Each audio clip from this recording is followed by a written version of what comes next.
So this is the second part of the project. So if you're here to see the first part, the link is in the description section. So this we're starting from think 11, yes, yeah, starting from 11. So 11 we are going to update the class square by adding public getter and setter for size, and then the setter should assign in this order the width and the height with the same value, and then the setter should have the same value validation as the rectangle for width and height. No need to change the exception message. So this is the expected output.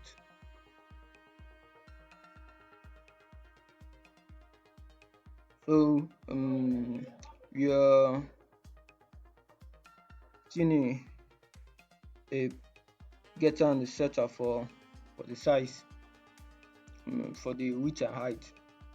I mean the width and height are the sizes. So we say property, this is for the getter,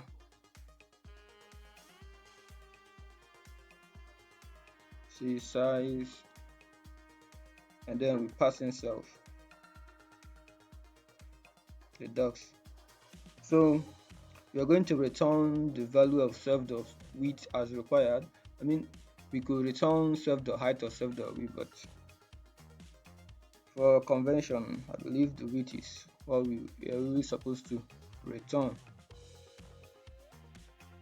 So return self.width, and then for the setter, so the size that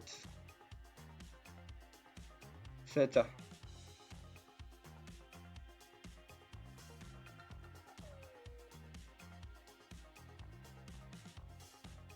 then of course it's passing self and the value we are setting it to, and then we are told to set both self.width and self.height in a particular order. We should first set the self.width, we set it equal to value, and also self.height should set it equal to value too. What else? I think that is it for this tag. So I already added the test file to my own main. So let's run.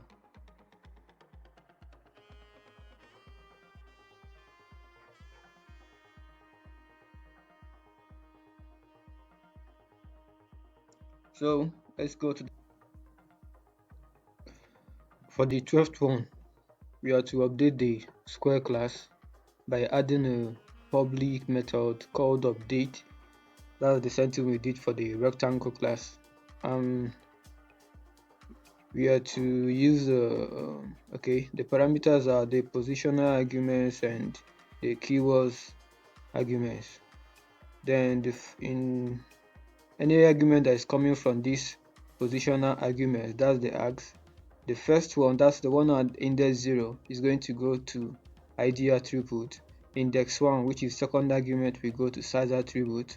Index 2, which is third argument, we go to x attribute. Index 3, which is fourth argument, we go to y attribute. And then for the keywords argument,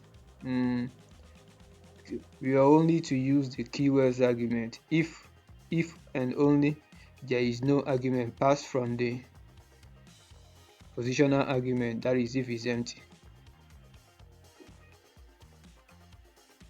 So my method is here, my docs. So let's get started.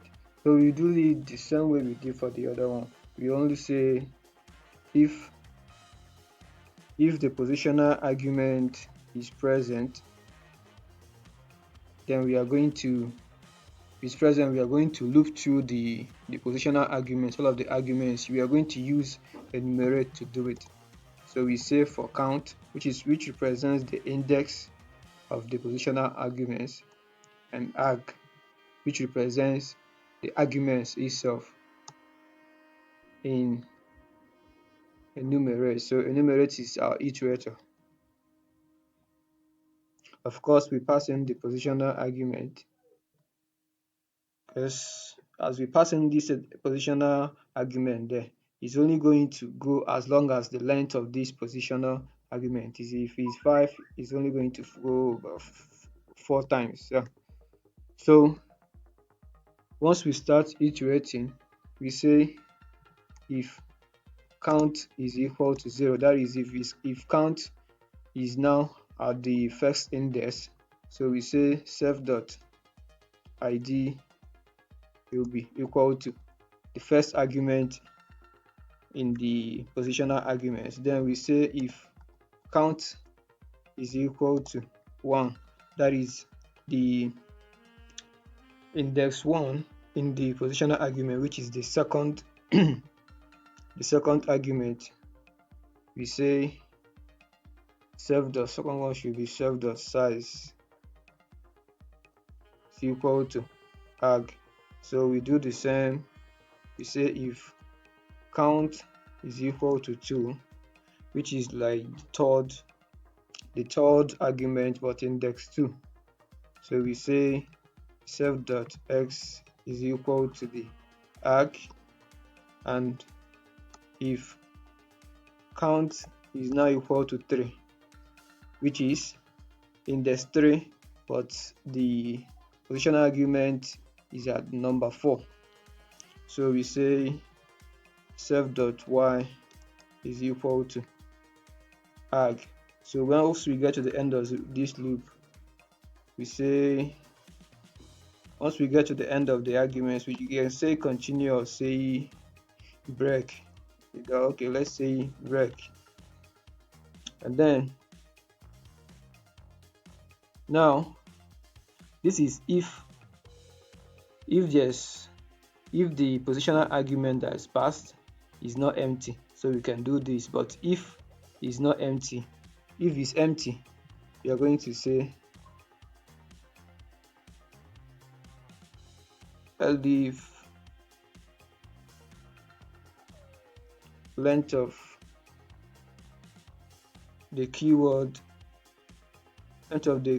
argument is greater than 0. That is, if the argument is empty, then we come here and check if the keywords argument is not empty. If there are arguments that are passed to the keywords argument, then we can also use the for loop, and we say for key, this key is going to represent the name,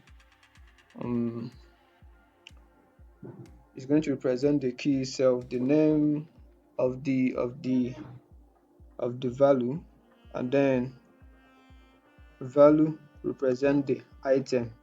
So we say for key value in wags dot items.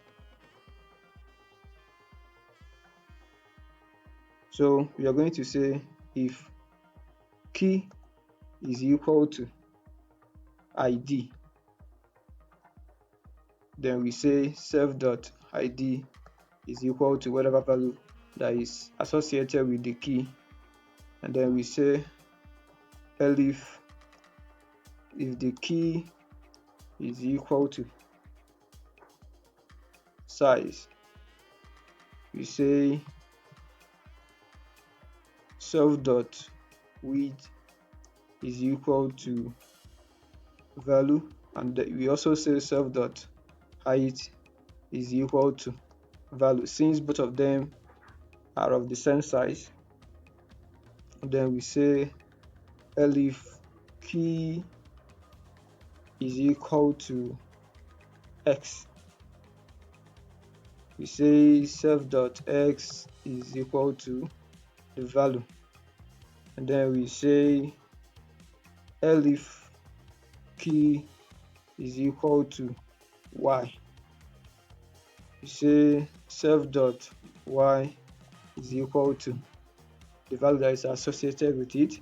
And then that means when we get to this point, we know there shouldn't be another value to be passed to any of the attributes, because this is the highest length of the attribute. So we say else, and we break out of this loop. So let's save and test. I think I have my listing here. Where is it? Yeah.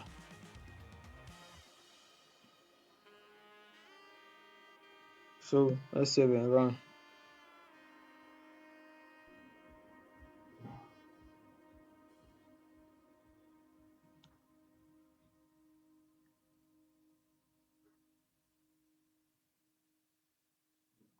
Python. Mm.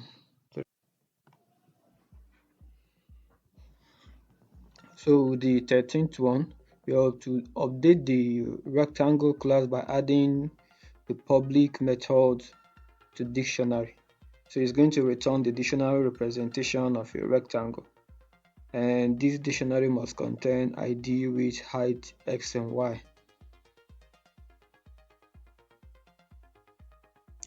So this is my dictionary. As what this is saying is that the method is it should be what the method should be doing is to return the attributes and their associated values in a dictionary format. So this one should be straightforward. So what we're going to do is to first define a dictionary variable. We are going to call it, let's say, rectdict, which stands for rectangle dictionary. So this is going to hold the dictionary. You say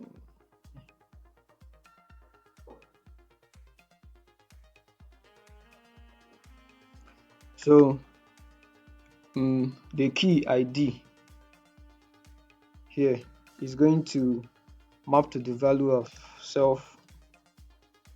self.id followed by a comma, and then the key width maps to the value of self.width. Same way the key height will map to the value of self.height, and the key x will map to the value of self.x, and the key y will map to the value of self.y. And then that should be it. Next thing is just to return the dictionary. Then we say return recdict. So that should be it. So let's save and run. This is why I added my main as usual.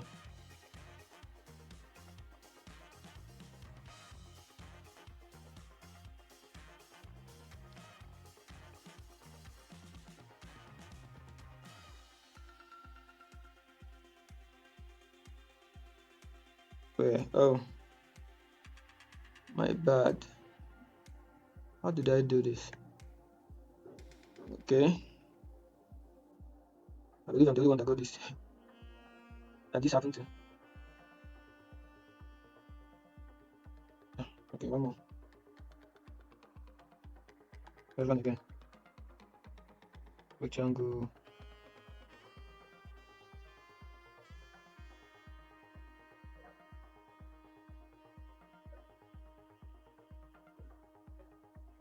Hold on. Oh my god.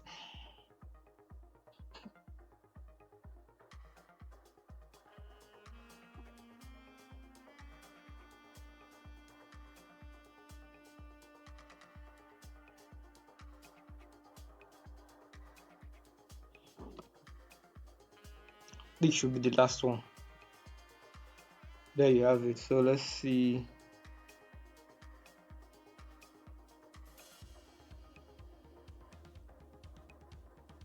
Yeah, okay. Think we have the same thing with the expected output. Hello guys, Cousin is a bit not available at this moment, so he's asked me to just to take over and step from where he stopped. So this time we're going to be looking at the text 14, and here we are told to update the class square by adding the public method def dictionary that returns the dictionary representation of a square. This dictionary must contain the ID, size, x and y. And do not forget that the size, when we say size, we are talking about width and the height, because both of them, when it comes to a square, they have the same size. And this is the expected output. So as of right here, you can see that I've already defined my young function. So what I'm going to do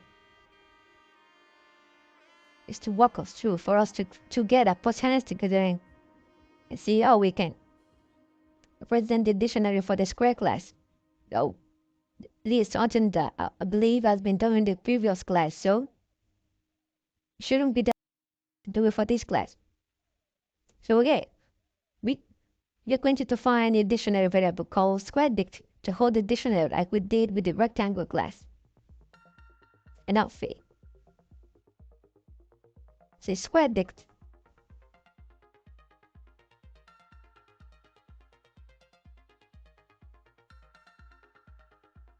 as the squaredict. So the key ID maps to the value of self ID.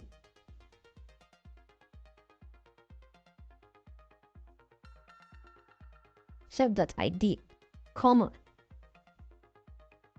And then this time we only have size, since we are consistently representing both dimensions of self.width and self.height. Self.width, the key size, we have to map to the value of self.width. So we say size self.width, comma. Again, it would still work to use self.height or self.size, but for the sake of consistency and clarity, using self.width is a good choice since it aligns with how we structure the rest of our code and class attribute. It's always a good practice to keep our codes consistent, to make us to understand, to make it easy to understand and maintain. So next is the x. So the key x maps the value of self.x.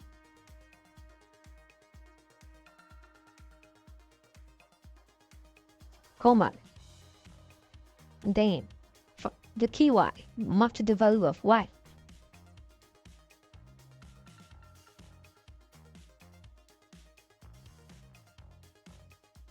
And that is it. The last thing we do here is just to return the dictionary representation. So we just say return squaredict. Okay, and then I believe that should be it. And then the next thing we do is just we have to save this file and then we run and see if we got, if we're going to get there. This is a dictionary representation when we run the code.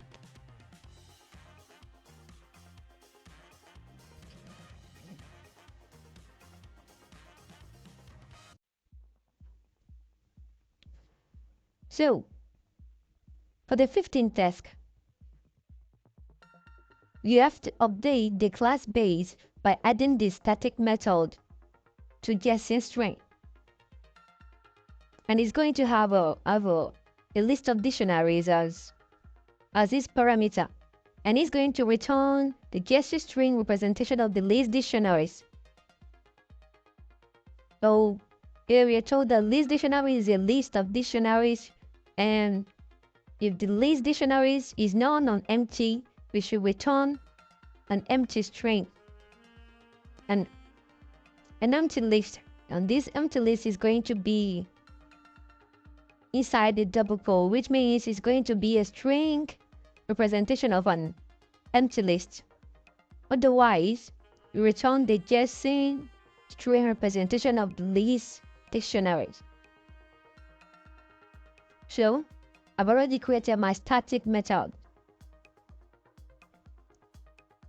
So the static method is just a method that bounds that binds to a class rather than an instance of the class. It doesn't mean that an instance cannot call a styling method. It's just not recommended. So, and also it doesn't need the self to bind with the class. So, as required, we first ensure that if the list dictionary is known and empty, we return the string representation of the empty list. So we say if list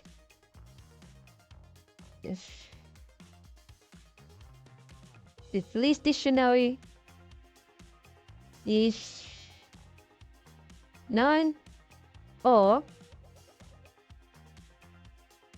list dictionary is empty. Or we ask to return an empty list. But the empty list has to be a string representation. So, and then next thing to do is to be create a variable to hold the string representation of a non-empty list. So we say we call this variable to JSON, and then we say JSON dot dumps, and then we pass in the list of dictionary. Yeah. So here is JSON.dumps. It's used to change the Python object to a JSON format, or we say serialize or encode Python object to a JSON format. The main use of JSON formats is for storing and transmitting the file by a network to a server. It can be used also for data interchange between different programming languages.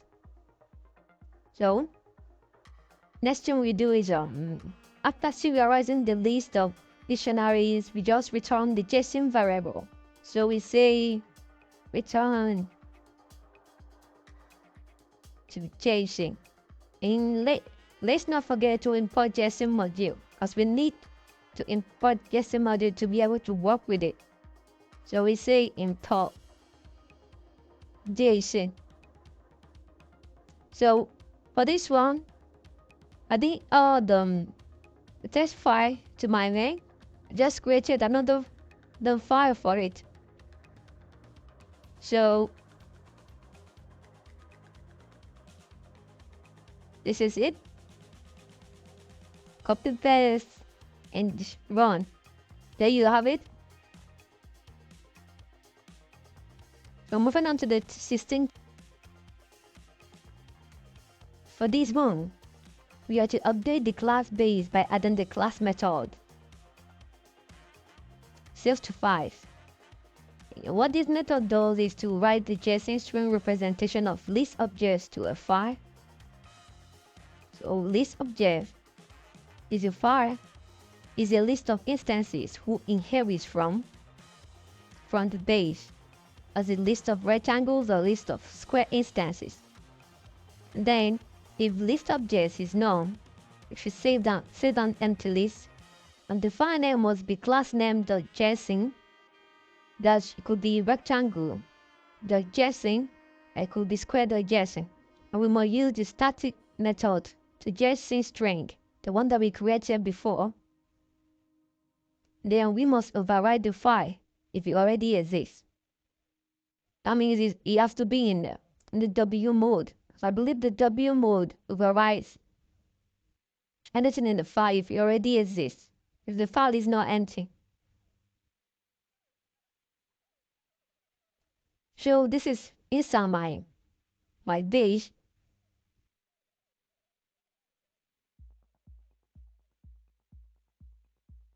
So first thing we're going to do is we're going to generate a file name. Since the file name should be the class name.json.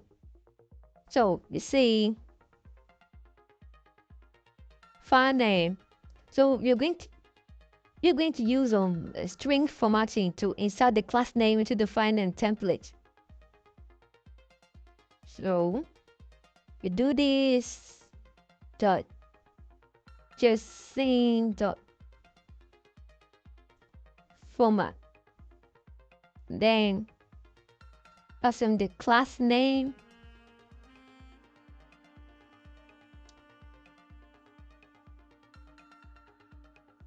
Then the next thing we do is we open the file with the generator file name for writing that is in W mode. So we say read open.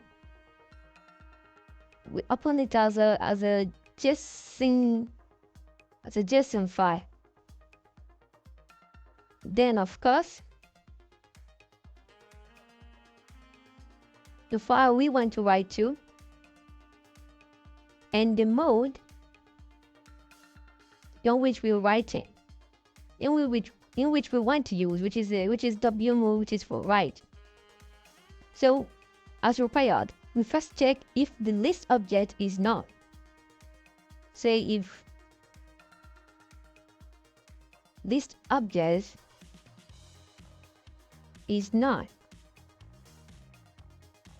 meaning if there's no object that was provided. So what do we do? If that's the case, we write an empty JSON array to the file. So we say JSON file dot write.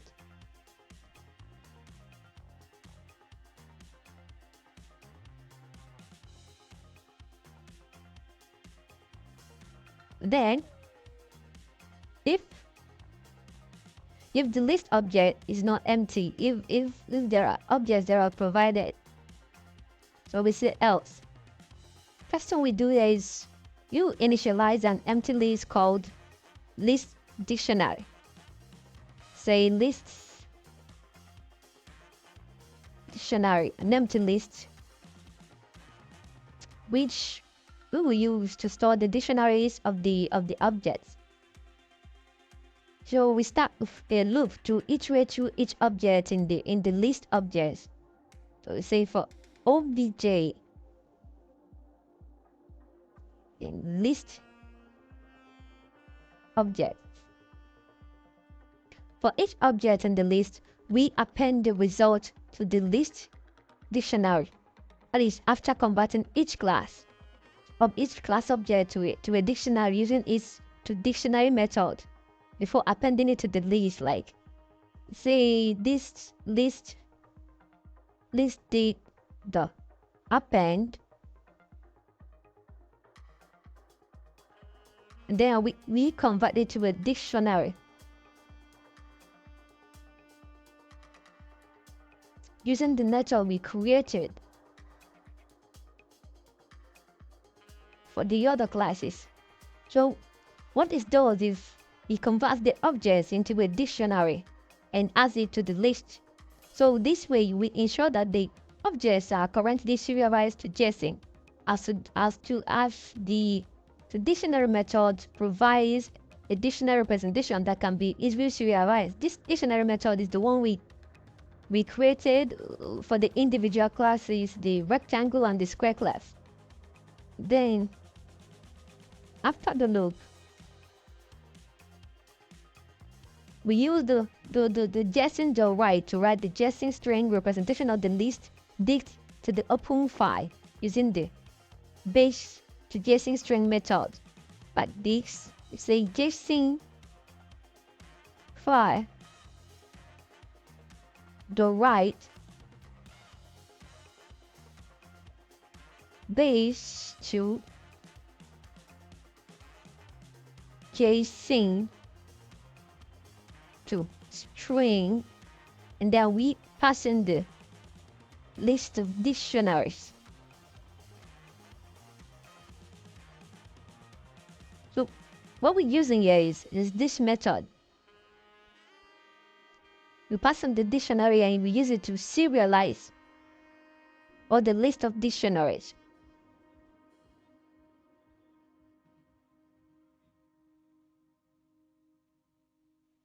Here, I believe that should be it, because I mean, from the requirements, we have to use the static method, the JSON string that we created before to do this. So let's save and run. See, so I'm going to use my this. Let me see. I think I have to create one. I'll do this and I'll fast forward it. You don't have to see it.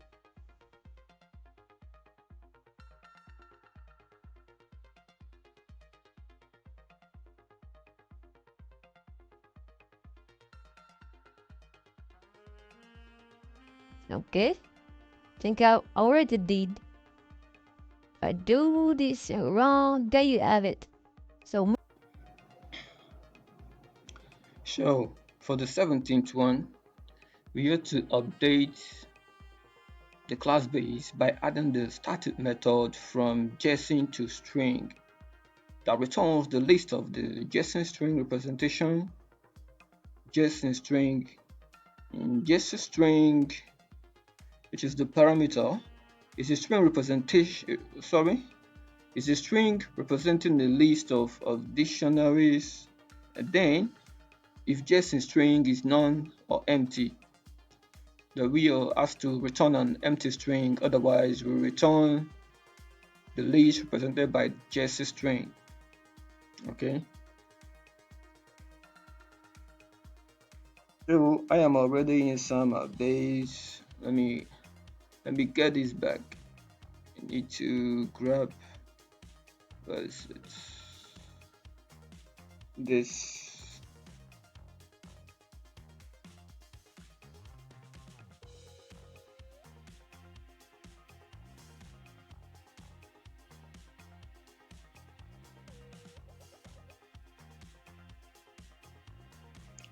So first we will have to check if the JSON string is none,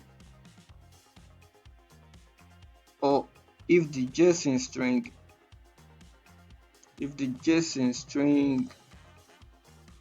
is empty. The JSON string is empty, then we should return an empty Python list.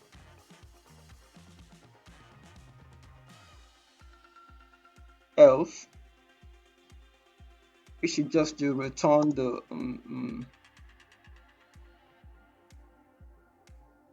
use JSON the loads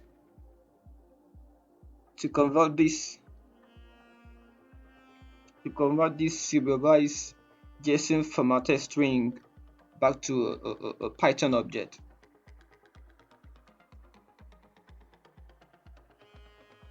So what this method does, this from JSON method, what it does is the method is intended to deserialize a JSON formatted string or that converts a JSON formatted strings which represents a list of dictionaries back into a Python list of dictionaries. Is the reverse operation of the to JSON string format. This is the reverse of this.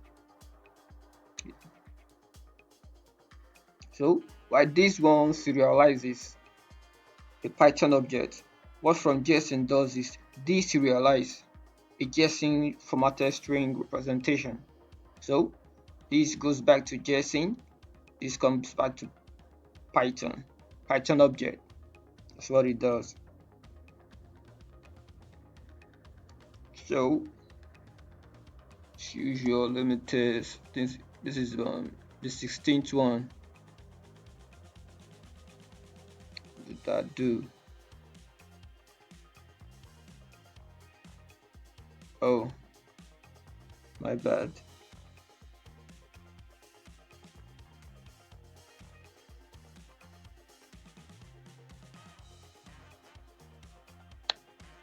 There we have it. So moving on to the 18th one. So the 18th one, we are told to update the class base by adding a class method called create. This create will take two parameters, the class and the dictionary, and it's going to return an instance with all attributes already set. So this dictionary, you should think about it as a double pointer to a dictionary to use the update method to assign all attributes, and we must use a create dummy instance before. That is to create a rectangle or square instance with dummy mandatory attributes, the width, height, size, etc. And then we are to inside this method, this create method, we are to call the update instance method to this dummy to apply real values. So what this is telling us to do, the task is just to add a class method named create to the base class, which allows us to create an instance of either rectangle or square and set its attributes using a dictionary. So first we ensure that the dictionary is not empty. We say if dictionary, that's if is a dictionary. If the dictionary is present, and then we check that the dictionary is not empty.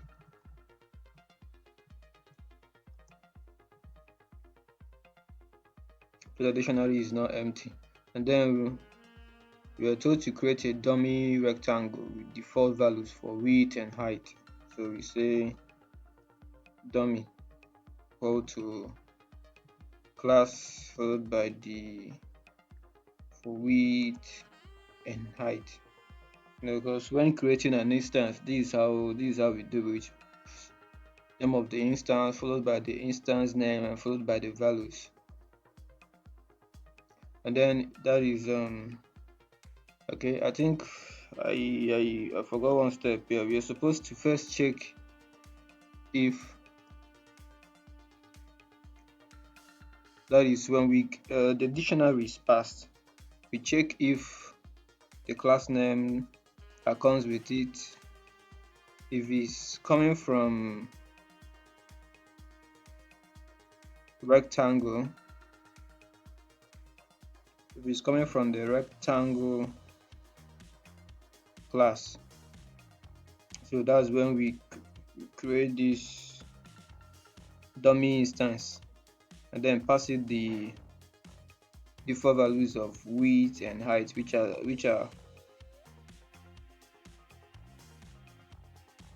we need for this rectangle. And then else means is not, if it's not rectangle means it is square.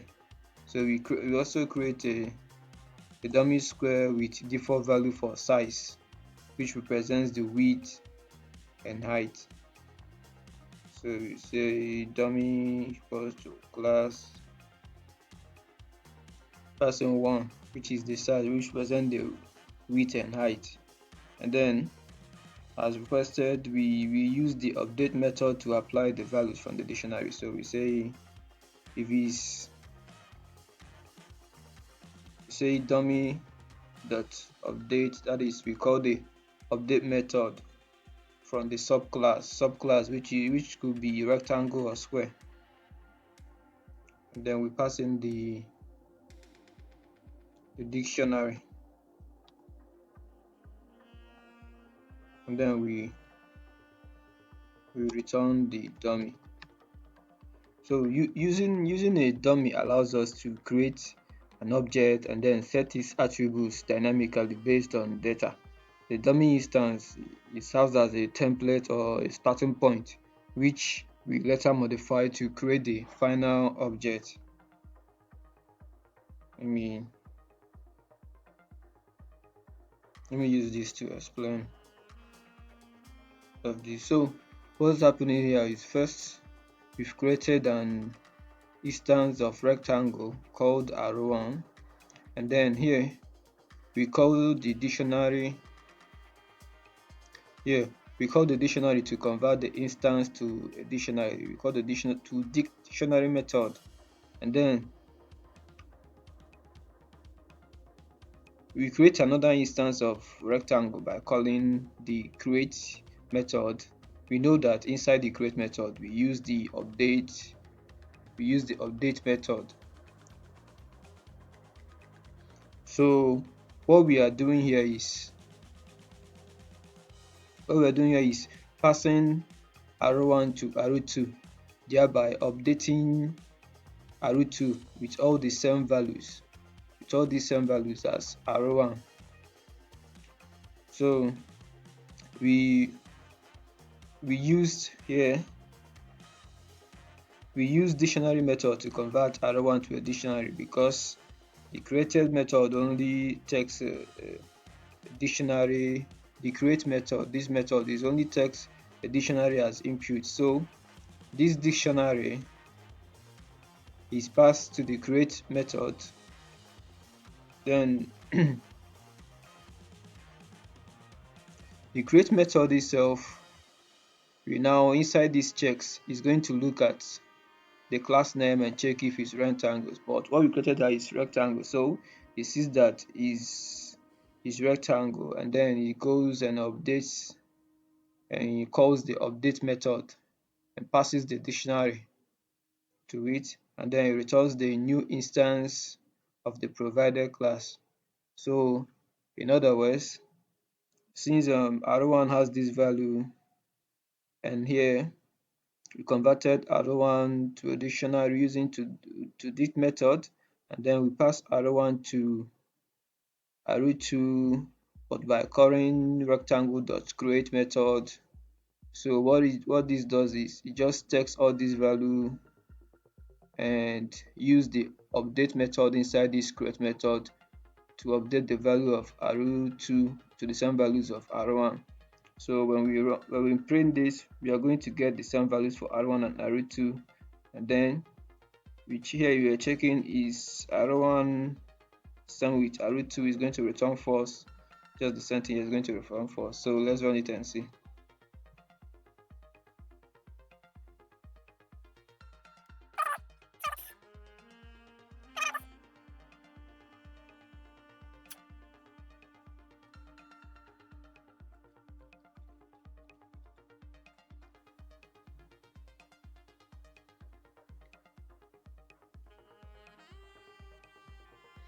So there we have it. For the 19th one, we are to update again the base class, and giving it the method load from file. It's going to return a list of instances, and the file name must be class name.json example rectangle.json. If the file doesn't exist, we return an empty list. Otherwise, we return a list of instances. So we are to use this method that we implemented previously, the same thing with the create method that we implemented previously.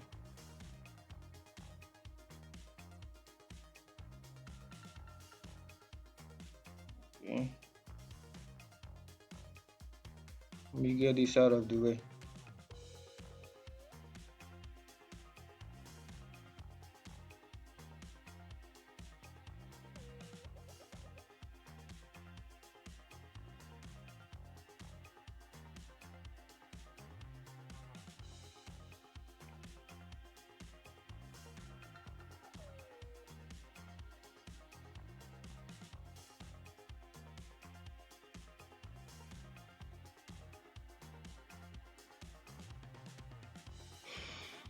Okay, this method is going to be responsible for loading a list of instances from a JSON file and returning these instances. This JSON file is going to be either rectangle.json or square.json. It's going to be an already existing file. So first thing to do is we are going to create a file name using the string formatting based on the name of the class that is going to be using it. So we say file name is equal to, we're going to use string formatting here, json.format, and then we pass in the class name that is going to be using it,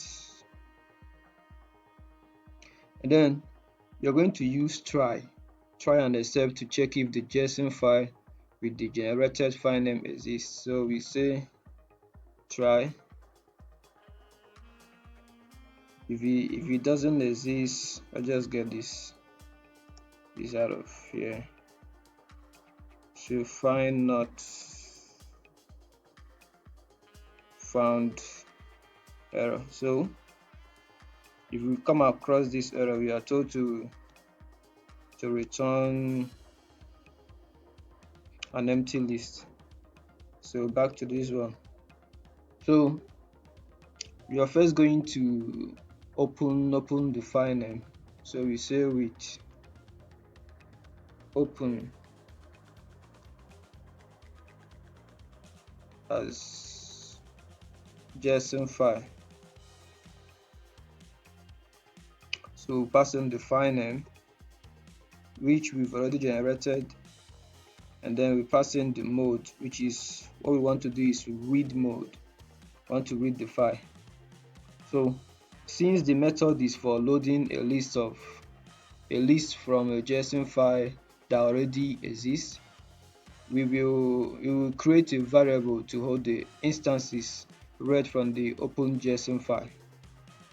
So we say list of dictionary. So we call base dot from JSON string,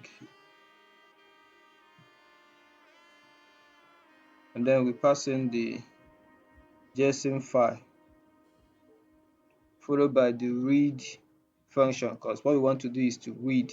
So what's going here is we use the from JSON string, which converts JSON string to Python objects to read this JSON file that we've already opened here, and then when we read it, we save it to this variable list dictionary. And then next thing to do is we create an empty list. This empty list is going to hold the list of instances that is being read. So we say list of instances,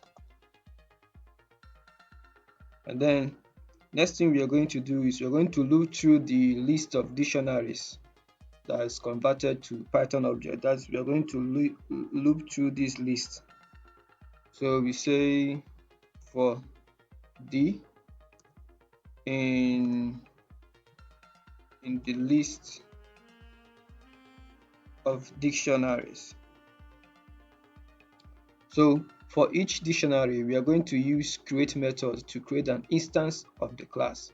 So we say class dot create, and then we pass in the dictionary,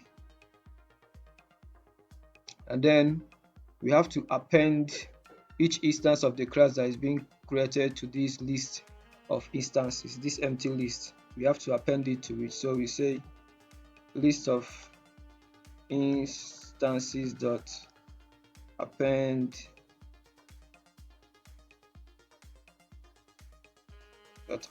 So here this create method sets the attributes of the instance based on the dictionary. If it's for rectangle, it's going to be for rectangle. So finally, we return a list containing all the instances that is being created. So we say return lists, should be list in instances.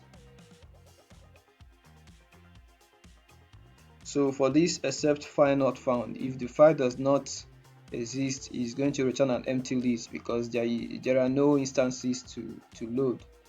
So what's happening here is the method is a class method. The method is a class method. So here we construct a file name based on the name of the class using the string formatting. It can be rectangle.json, it can be square.json for the rectangle or square class.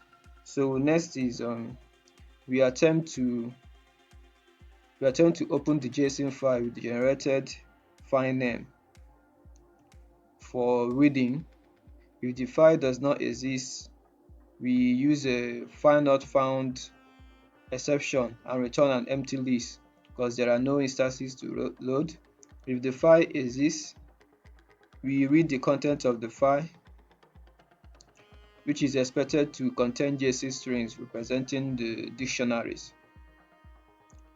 So here we use from JSON methods to convert the JSON strings into a Python object, resulting in a list of dictionaries. So we create an empty list to hold the instances that will be created here. So here we iterate through the list of dictionary, and for each dictionary we use the create method to create an instance of the class. The double star D syntax is used to pass the dictionary as keyword arguments to the create method, effectively setting the attributes of the instance based on the dictionary. So the created instances are now appended to the list of instances. Then finally, we return a list containing all the instances that were created from the JSON file. So let's save and run.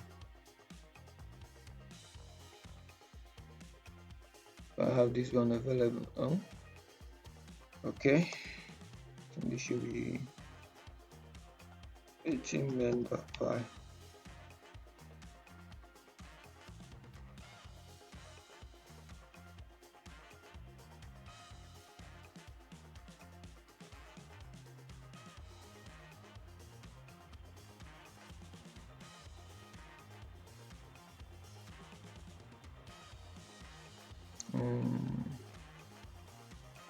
Yeah.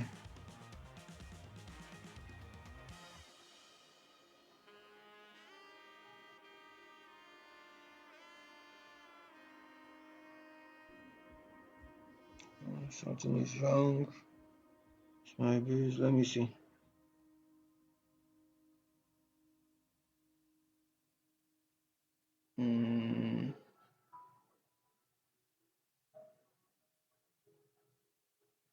Oh, my bad.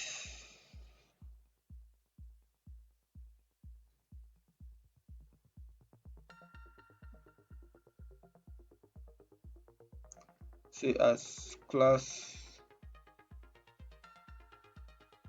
methods. So let's run this again.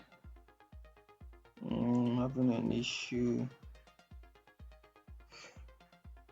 Okay. Oh, there's a typo in the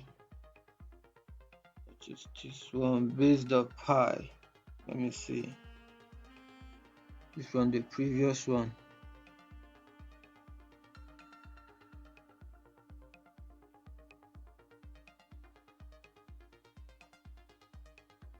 Yeah. From here.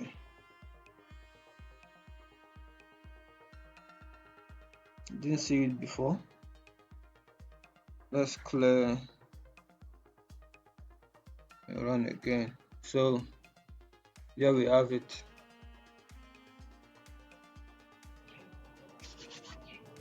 Okay, the 20th task, we are to update the class base by adding this class method save to files CSV, which stands for comma separated values. So this CSV is going to take the class and list objects as parameters, and then also we are to create another one, load from CSV. So this save to CSV is going to serialize the list object to CSV, and then this load is going to deserialize, that is convert it from a CSV to Python object. This one is going to convert it from Python object to a CSV. So the file name has to be class name.csv, example rectangle.csv, and for rectangle it should be in this format, id followed by width and so on. For square it should be in this format. So here,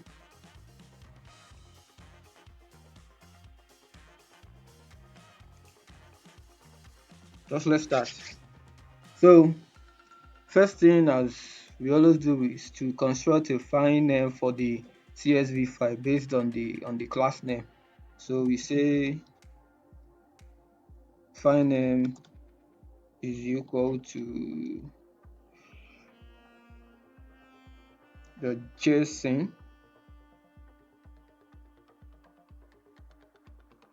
the format. So we say class.name,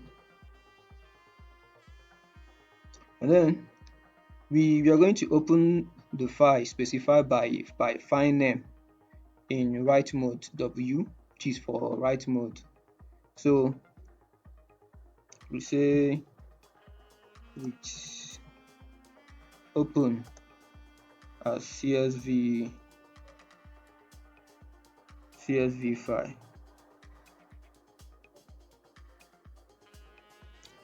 and then we pass in the file name followed by the write mode. And just so you know, we always use this with, because the with statement, what it does is to ensure that the file is properly closed when the block is exited. Because if you just start with, if you don't start with and you only start with just open, once you're done you have to still close the file. So when we use this with, it just enables us to ensure that the file is just properly closed. So next, we are asked to check that if the list object is none or list object is empty, that we should just write an empty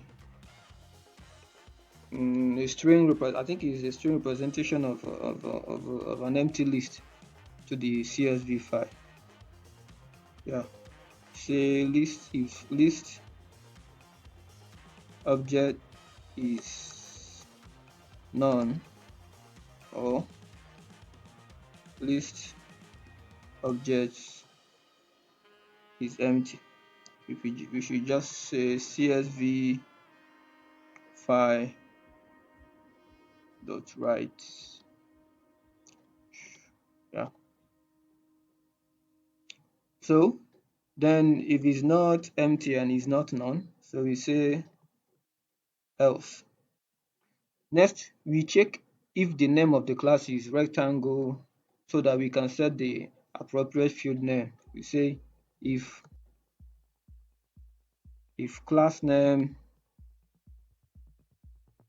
is rec, okay, class name is rectangle. So if it's rectangle, we are going to set the field name as we were given. Field names will be, we put them in a list, and we say ID followed by width followed by height followed by X, and finally followed by Y. And then if the class name is rectangle, we use this field names, and then if it's not rectangle, obviously it's square. So we say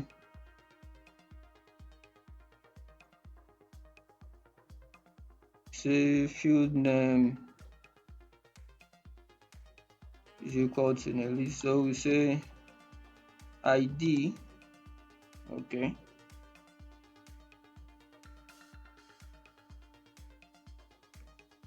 we say ID, and then we say size, which represent the height, the width and the height, and we say X. I have a different keyboard, so I've been mistyping for some time now, just getting used to it. And then we add Y too. So now we've gotten the field names out of the way. Next thing we do is to create a CSV.dictionary writer object called writer. say CSV dot dict writer, and then we pass in the CSV file that we want to write to, and then we pass in the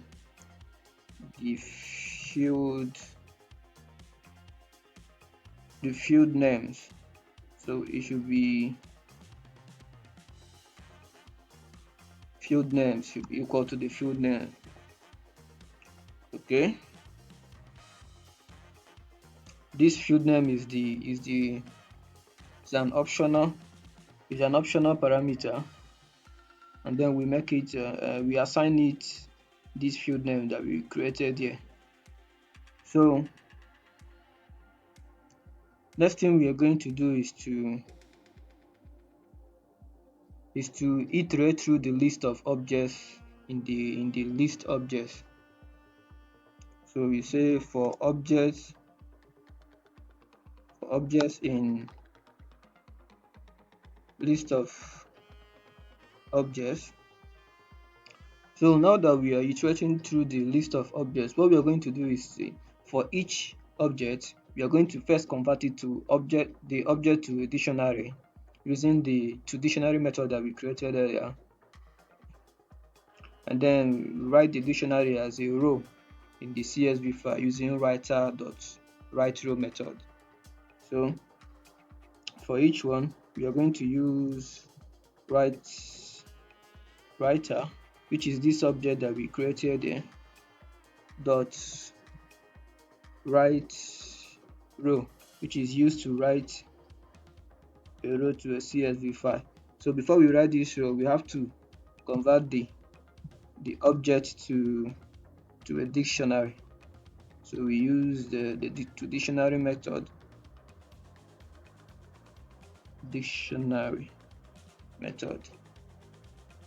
and then we convert it to So let's not forget to import CSV.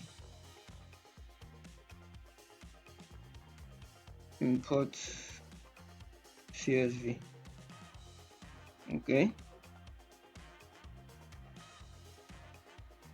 so what this method does is, in summary, it just takes a list of objects, converts them to dictionaries, and writes these dictionaries as rows to a CSV file.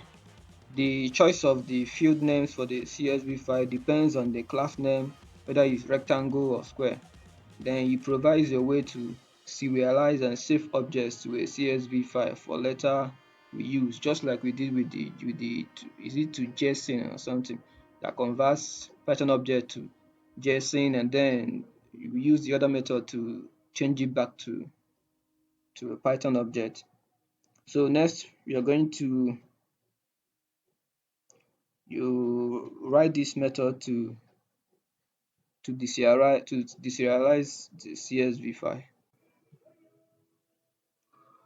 So let's do the second one, the load from CSV file. That's the method that's going to deserialize to Python object. So as usual, create a file name. Just going to copy this down.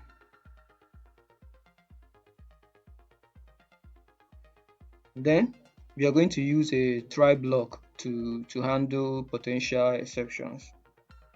So we say try. You're going to open a CSV file with the specified file name for reading. So we say with open as CSV file. Then we pass in the file name followed by the mode, which is a read mode, because what we want to do is to read.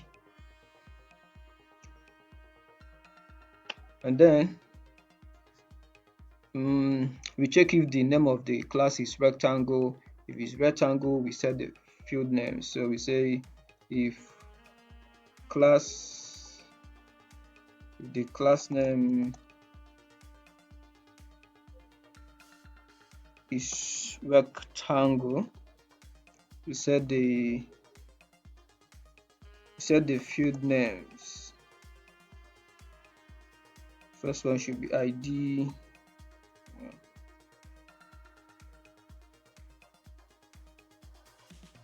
ID with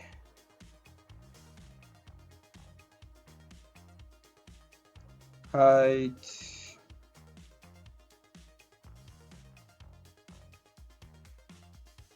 x and y.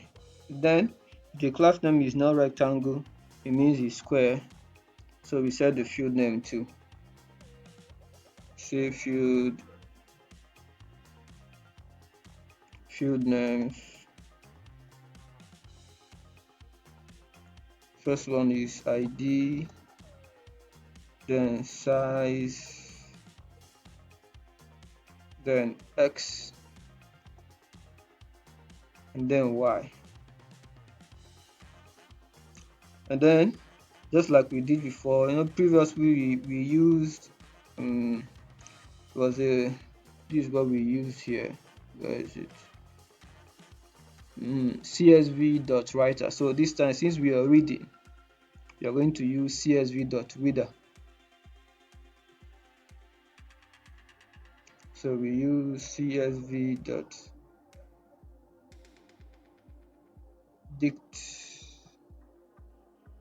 reader, and then we pass in the file we are reading from, CSV file, and then we pass in the field names.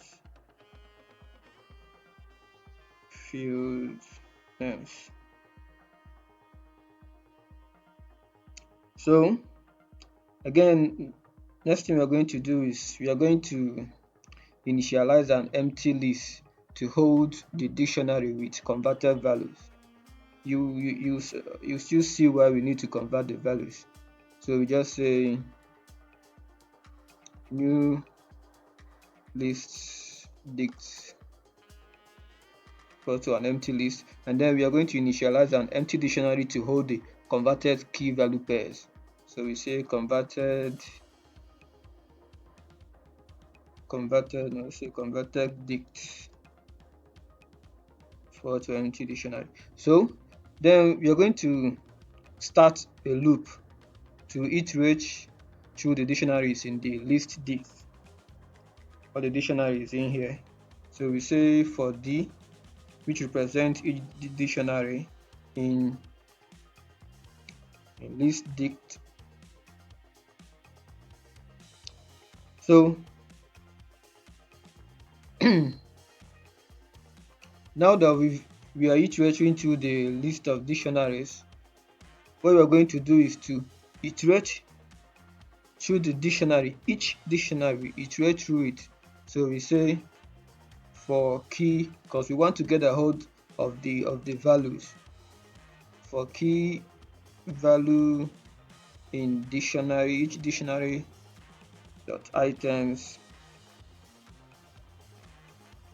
So for each of the values in each dictionary, what we want to do is to convert them to an integer.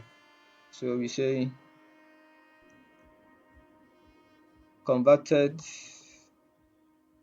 dict, that's the empty dictionary that we created there. So we pass in the key and we say int. So we want to convert all the values back to an integer. So now, after looping it through each dictionary and converting the values to an integer, all we want to do is to take this dictionary that we created there.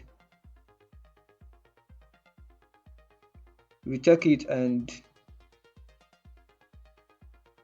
we append the dictionary, this dictionary with the converted values. We append to it, we say converted dictionary. So we append to it And then after processing all dictionary, so what we do is to we update the list dictionary so that you can contain the dictionaries with the converted integer values. So we say list dictionaries. That's here. Here it has the same key and the same values, but here the values are all strings. So what we do here is to convert it to an integer and then update the list to a dictionary which whose values are now integers instead of strings. So we make it, yes.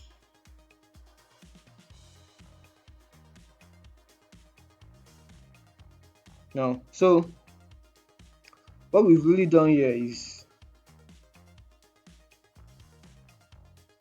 to convert the value to an integer when reading from the CSV file, because all values are like, let me start afresh.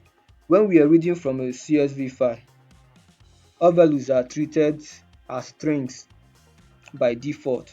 So what we do here is to ensure that the values are stored as integers, because we need to convert them using the int function. So now that we've converted the values as integers, we update this list dictionary. So the conversion is very necessary because if we expect numeric values for IDs, width, height, and etc. for mathematical operations, we cannot just work with it once we get the list of dictionaries on the CSV file, since they are all strings. So that's why we need to first convert it to an integer and save it to this converted dictionary, and then append the converted dictionary to this empty list that we created earlier, and then we update this dictionary with this new list dictionary that we created. So now that we've gotten this out of the way, next thing we are going to do is so since we've gotten all these values, we need to use the create method to change, to convert them back to an instance of maybe the rectangle or the square. So we create a list of instances, which is going to be an empty list. This empty list we hold all of the instances that are to be created from the list of dictionary that are containing the values.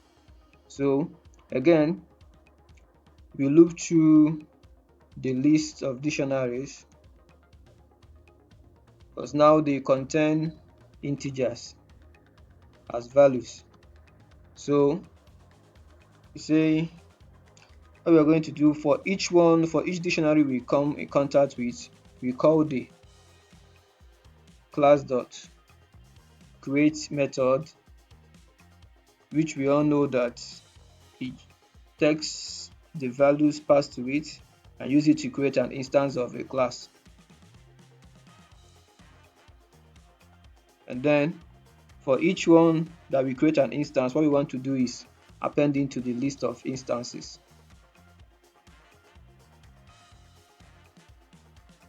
Dot append.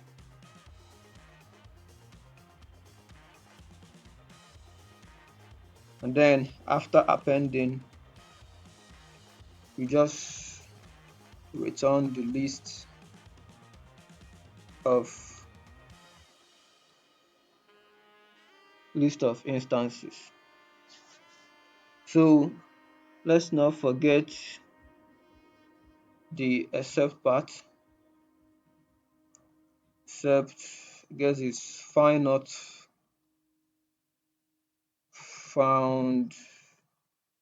find not found error. So if there is no such file, we just return an empty dictionary. So I guess I pretty much covered it all. Okay, let's save and run.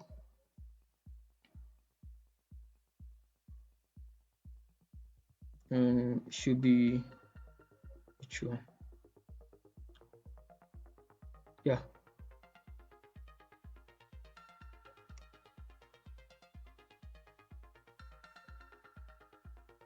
should be this. Okay, new module, next models. Okay.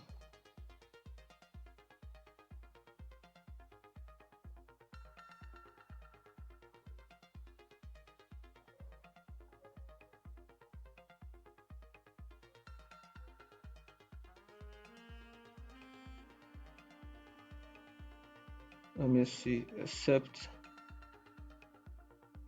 final found error. Mm, okay, let's move it a bit. Yeah.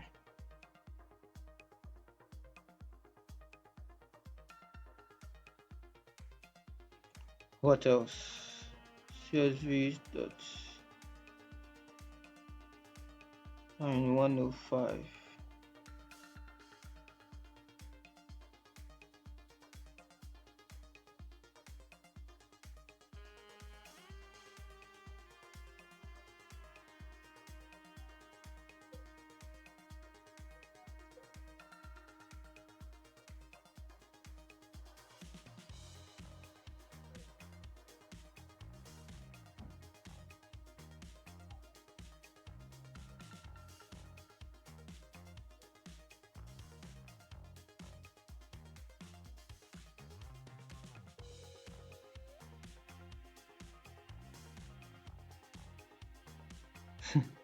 Let me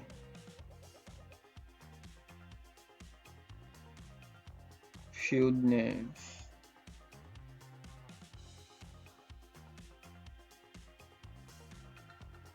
Okay, so there we have it.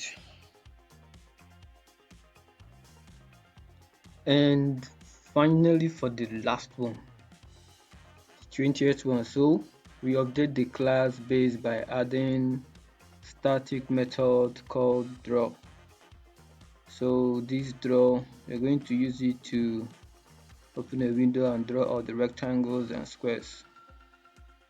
So we're going to have to import Turtle for this drawing. We have to draw, well, let's get started here. I've already imported Turtle. So let's go down, scroll down, and push this.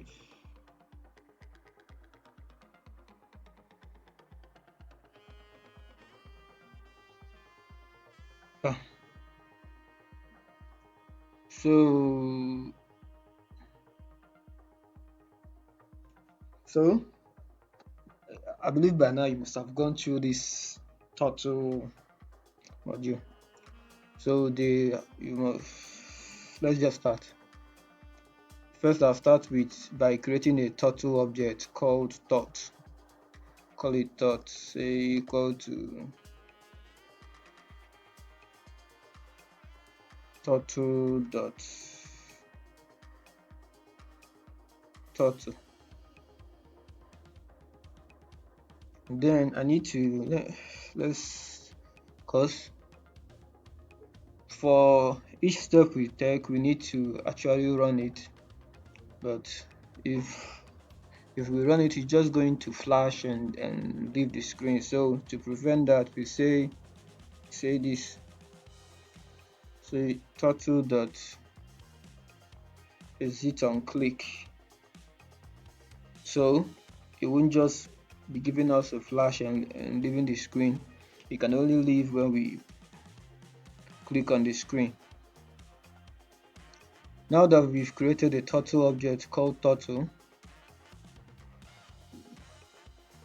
next thing to do is to set the background color of the Turtle graphics window.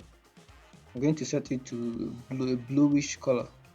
So I'll say tot dot screen dot background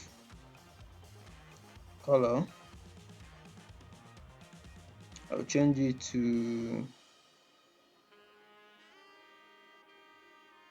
think 3399 ff. This is blue, and then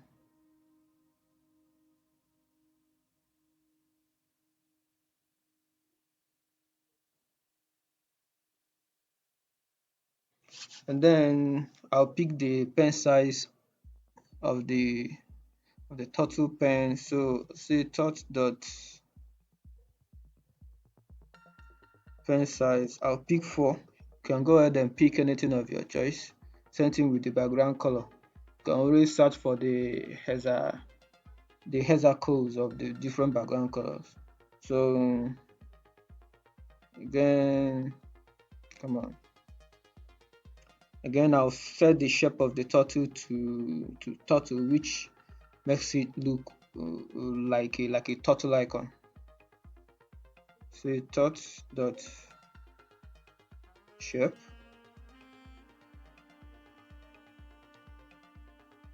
Turtle. So let's run this one first and see. This is 101. That's my main file. Okay.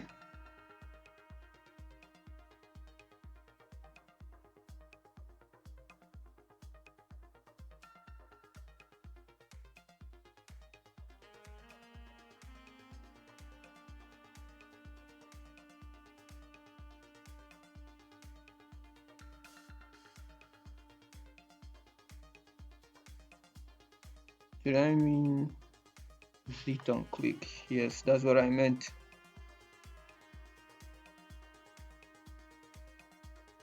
Let's hit on click.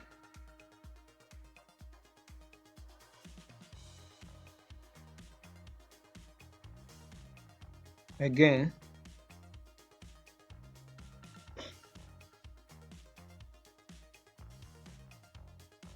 if I click on the screen, it leaves. Okay, that's good.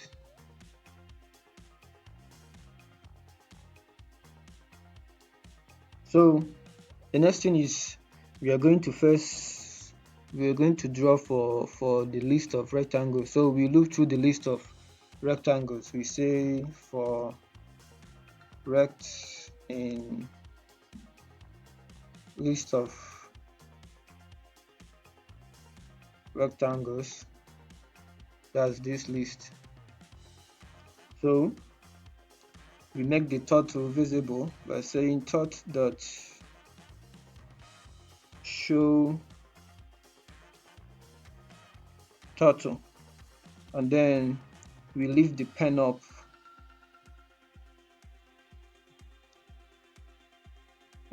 tut dot up, which means leave the pen up, no drawing. And then next is to move the turtle to the starting point of the rectangle.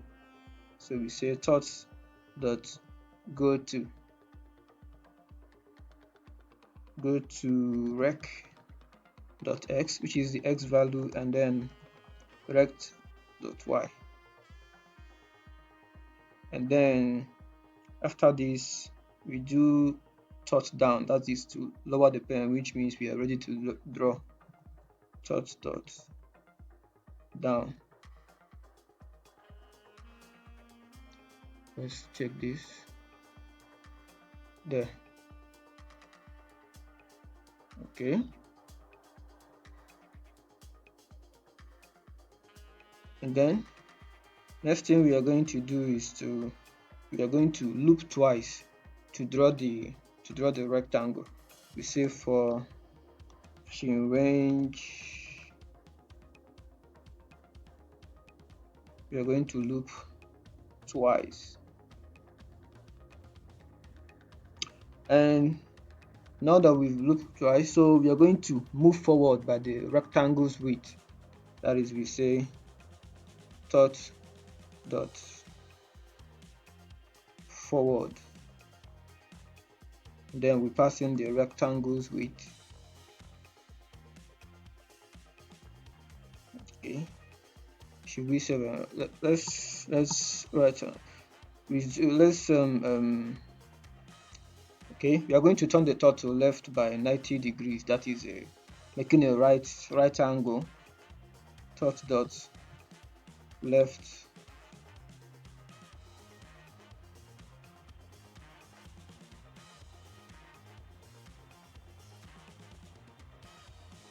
What did I do?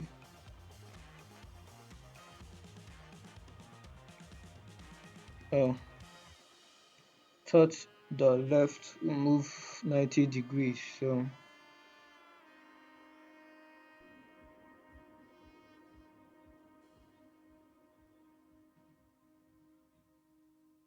okay, keep leaving the screen. Let's just finish this and try it. So then after moving left, that is 90 degrees, we are going to move forward by the rectangle's height. So we say thought dot forward, then we pass in rect dot height. And then after we move to the right, we turn left again, say turn third dot left, and then we move another 90 degrees, which is making another right angle. And then that means we are done with that drawing, the drawing of the rectangle. Then we do hide turtle.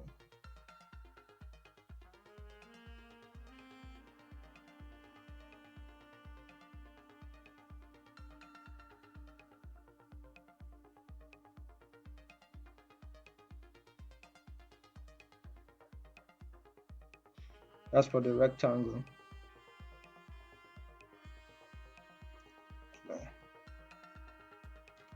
We are just going to do the same for the square.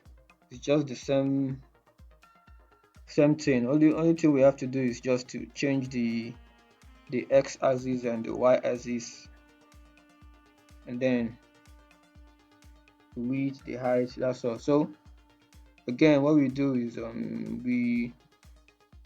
we loop through the list of squares.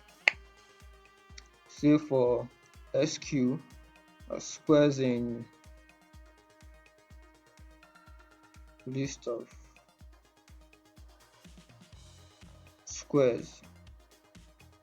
Then we do turtle dot show turtle. Then we leave the pen thoughts dot up, and then we move the turtle to the starting position of the square. Say thought dot go to, say square dot x and square dot y. Again, now that we are ready to draw, we say that thought dot down. Then again, we are going to loop twice through the square. We loop twice. Then we move forward by the square's width by saying thought dot forward by the squared width, and then we turn the turtle left by 90 degrees, making a right angle just like we did before. Third dot left 90 degrees, and then we move forward by the rectangle's height. Third dot forward by the square height. Then we turn the turtle left by 90 degrees, making another right angle. So the third dot left 90 degrees. By then we must have completed the drawing. What else? Yeah, we say thought dot hide turtle.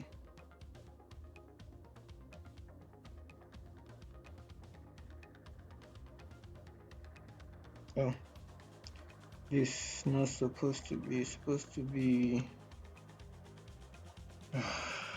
Okay.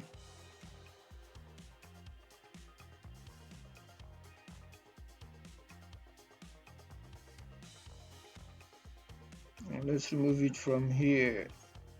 So that's pretty much it. You can always check the hexadecimal color code for different colors. I mean, you're told to be creative. You can search for it on Google. So that's more like it. Now let's, yeah.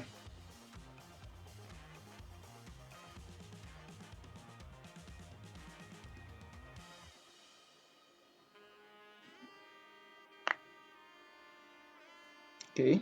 I guess I need to change the color of for the square. To change the color for the square. So I'll just come here,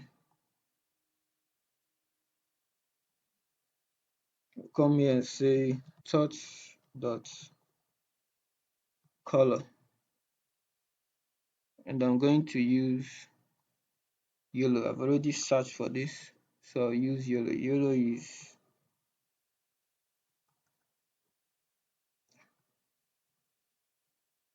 so let's draw again.